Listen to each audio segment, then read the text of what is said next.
is the beginning of my North Coast 500. I was going to start the castle, but they can't get up there because it's a building site. So found the council, had a bit of a complaint. Little man appeared in the little white van and gave me an official start. Okay, let's see how it goes.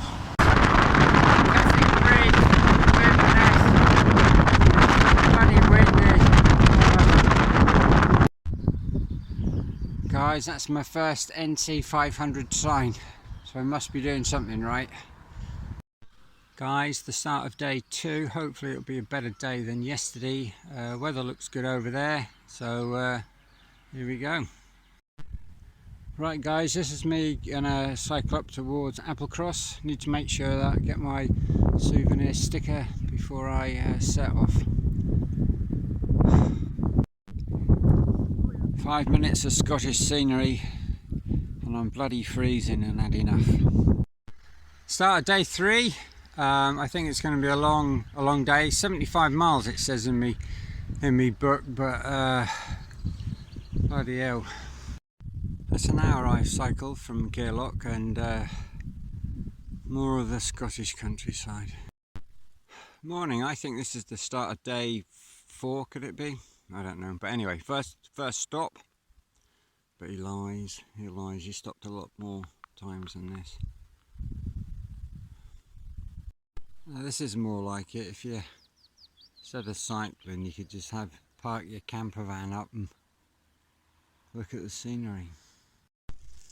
Just walked up this big hill because I couldn't cycle it, so I found a seat at the top and I'm having a lie down. Day 5, first opportunity to say something to camera. Scurry to Durness. That was quite a trip. Low cloud, bit of rain, not much to see. Arrived in Durness, bit blowy, but stopped raining.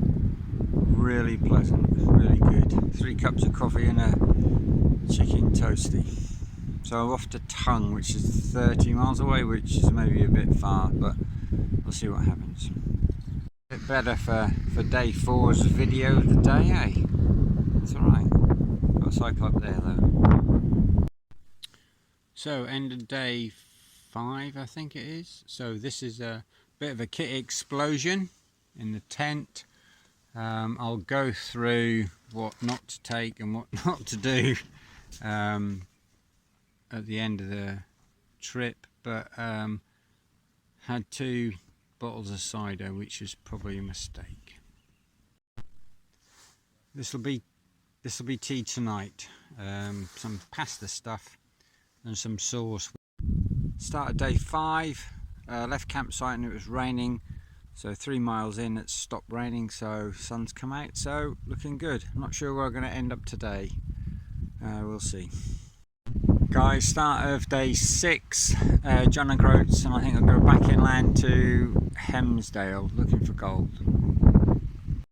Guys, I've never seen this stuff before, right, but this seems to grow in Scotland, but if you pick enough of it up, right, and you can pack it down your cycling shorts, and it fairly helps with the numb bums.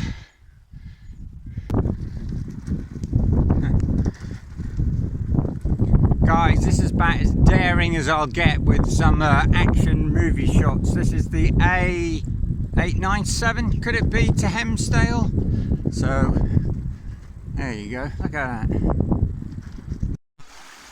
Day 7, Kildunnan Gold Rush happened in 1869, and stood on the bridge.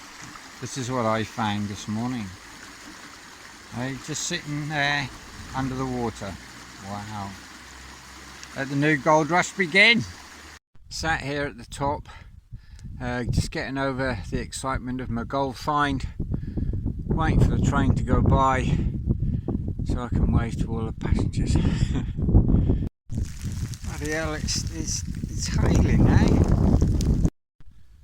Guys, this could be day 9, I think. So this is the big push back to Inverness, and I think that's about 76 miles, so there's no wind at all, so hopefully it'll be a good run.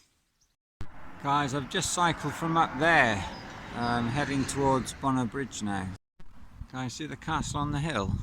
There's like a big walkway across the river, but the nicest thing is, if you can see, that you can cross it at night, but remember to switch the lights off.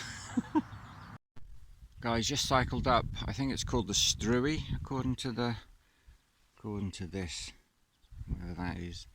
And that's the Kyle of Sunderland, I think it said in my book. Don't know if I got that right. But more importantly, I'm down to my last jelly babies, so hopefully that'll last till Inverness. Boys, that's the end of day 9. Finally arrived back in Inverness. Spoke to me man, and we've got an official finish.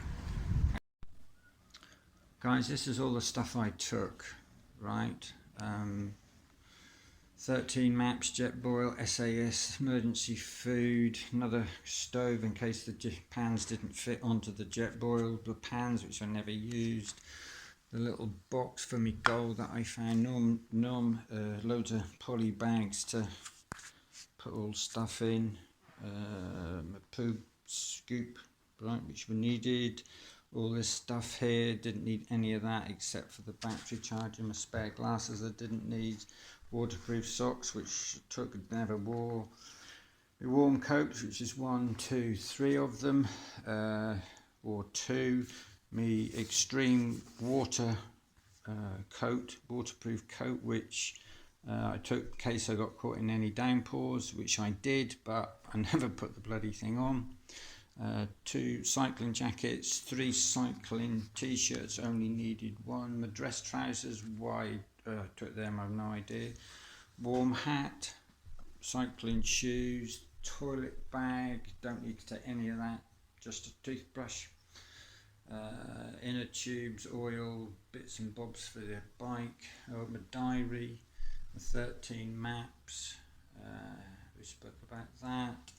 The emergency parachute, that was quite good because some of the hills I went hurtling down, I was touching about 50 miles an hour. It said on my little thing, and then it alarms to say deploy, and this emergency parachute will blast out the back and slow me down.